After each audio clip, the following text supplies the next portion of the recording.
Hello, friends. This is Dave Hurwitz, executive editor at ClassicsToday.com, here with random reviews from the Overflow Room. Oh yeah, I gotta do this, don't I?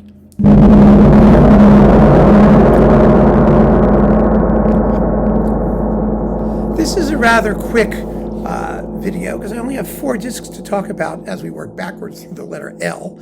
I try to limit myself to 3 composers and or artists in each video because you want to give them due consideration, and I don't want it to become a pile-up.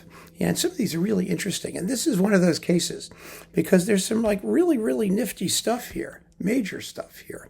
First, Lowell Liebermann, a really first-class composer who had his 15 minutes of fame a couple of decades ago. He was born in 1961. That makes him my age. Oh, baby.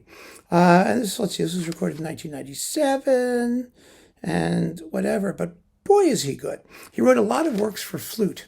And here on RCA with James Galway is his Concerto for Piccolo and Orchestra, his Concerto for Flute, Harp, and Orchestra, which is gorgeous, and his flute concerto. The Concerto for Flute and Harp is about 100,000 times better than Mozart's, and definitely worth listening to. It's phenomenally interesting. His music is approachable, obviously contemporary, generally tonal, and immaculately crafted. It really is. I wonder what he's doing now. You have the London Mozart Players, and he's the conductor here on RCA. Mr. Liebermann, if you're out there, drop us a line. Tell us what's going on. What are you working on? What's happening? Any new recordings coming out? Somebody's got to tell us somehow, really. Anyway, this is James Galway with Hyun Sun Na Harp and the London Mozart Players, and Liebermann's conducting, as I said. And it's just a beautiful, beautiful disc on RCA, probably out of print like everything else in the world. Also, his piano concertos, absolutely wonderful pieces. He wrote 2 of the suckers. They're fabulous, absolutely fabulous. The last movement of the first concerto is called Macabre Dance, as in Danse Macabre. Oh, goodness, it's fun.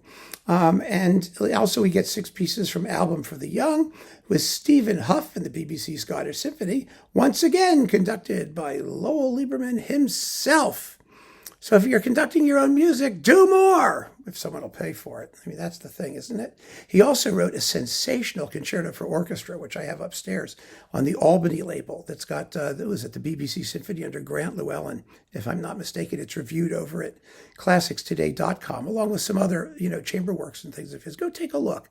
He's a guy worth getting to know. There are so many of these really fine composers who get at least a little bit of exposure, but it has to be consistently maintained. That's the problem. They do this terrific stuff, but then everyone forgets about it. I can't do it myself. If I had to, all the contemporary things and things I've heard that need to be consistently maintained, I'm trying to consistently maintain them, but, there's a limit to what we can do. To what one guy can do, or one website. So you have to help. You have to do your share. So there's that. Then we've got Anatoly Liadov, the world's laziest composer. He lived from 1855 to 1914 and wrote 3 pieces of music, now 17 pieces. This is on Olympia with the Symphony Orchestra of Russia, conducted by Veronika Dudorova. It's actually a very good disc and well recorded too for Melodia, all things considered. And you basically have everything he wrote that's not piano music that he orchestrated. You've got Kikimora, Baba Yaga, The Enchanted Lake, the 8 Russian folk songs for orchestra, From the Apocalypse, The Dance of the Amazon, About Olden Times, the first scherzo for orchestra, The Doleful Song, and the Polonaise in C major in memory of Pushkin. Nothing is longer than 8 or 9 minutes. And except the folk songs are collectively, there are 8 of them, so it's 14 minutes. He was the guy who was supposed to write Stravinsky's The Firebird.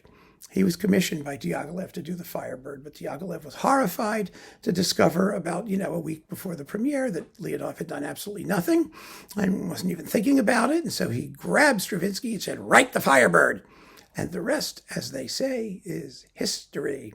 But the music has great charm and craftsmanship and yeah, okay, so he was just lazy as all hell. What the heck?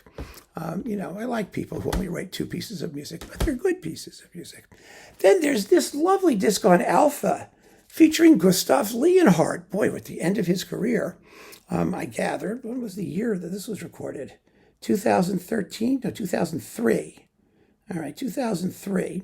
It's music of the period that Leonhardt specialized in. You've got Hassler, Strogers, William Byrd, John Bull, Gibbons, Pachelbel, Johann Christoph Bach, Johann Pachelbel again, Christian Ritter, and then the actual Bach, the Fantasia and Aria Variata on BWV 989 and the Fantasia BWV 1121, and the Partita Sopra O Gott du Früher Gott, which is BWV 767. These are major works. I mean, the Aria Variata and the Partita are both 15 minutes plus long. And you've got, like Leonhardt, on interesting instruments, a claviorganum and a clavecin allemand, a German harpsichord, in the Bach things only. You've got the earlier, weirder instrument and everything else. And this has to be one of Alpha's earlier releases. My goodness, who knew? Well, anyway, I got it because it was Leonhardt.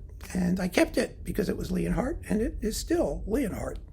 And that, my friends, is today's random review selection from the Overflow Room. Like I said, it's interesting stuff, isn't it? It's kind of a wide range of quirky things. So yeah, fun, and keep on listening. Take care.